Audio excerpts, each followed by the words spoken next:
everyone, welcome to Dikshant classes. Today I am going to teach about the research paradigm. First of all, I will say sorry. From the last 2 weeks, I was a little busy in my research work, so that I have not uploaded any new videos. From now onwards, I will try to continue uploading new videos. First of all, I will teach about the what is research paradigm. Here the question arises, what is research paradigm? A research paradigm is a set of common beliefs and agreements shared between scientists about how problems should be understood and addressed. It is said by Kuhan 1962. The word paradigm originated from the Greek word paradigma, which means patterns, which means standards, which means frameworks. The first word used in the research by Kuhan in 1962 to describe a conceptual framework that is accepted by a community of researchers or scientists and that provides them with an in-depth guideline to conduct the research. The diagram below explains the above terms and relationships between them. Ontology. Ontology means what is reality. Epistemology means what and how can I know reality or knowledge. Theoretical perspective. What approach can we use to get knowledge? Methodology.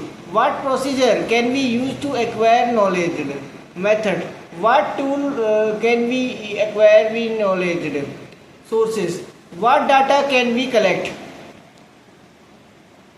Next is approaches to find research methodology. First approach is epistemology. Epistemology is an approach in the research methodology. It means a theoretical framework, literature and research practice. Ontology. Ontology is based on the assumptions about the nature of reality and knowledge. Axiology, it means value systems and ethical principles. Axiology means art, beauty, which is authentic, and value ethic means what is right and what is wrong in the research. Next is research paradigm components. Components of paradigm. Explicitity means common, stated law and theoretical assumption. Standard ways of applying the fundamental laws to a variety of solutions.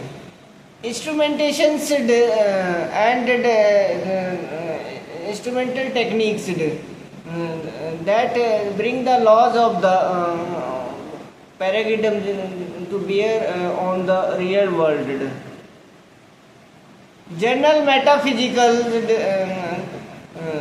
principles that guide work within the paradigms. General methodological prescriptions about how to conduct work within the paradigms. Research paradigm is a positive quantitative discovery of the law that govern the behaviors. Constructive qualitative, it means create after the post-positivism. It is understand from an insider perspective of research.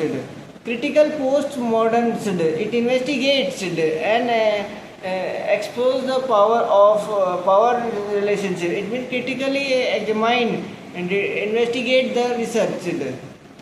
Paradigmatics. Paradigmatic means interventions, interactions, and their effect in multiple contexts.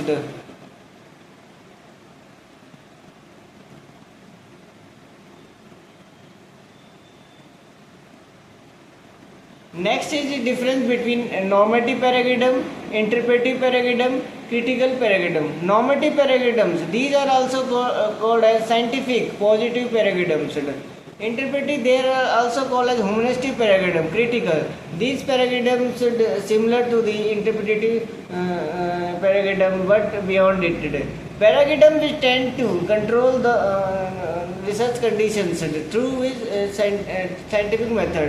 Paradigms relies on human interpretations of reality as the basis of understanding the world. Concern with society and hidden powers structure that permeate it.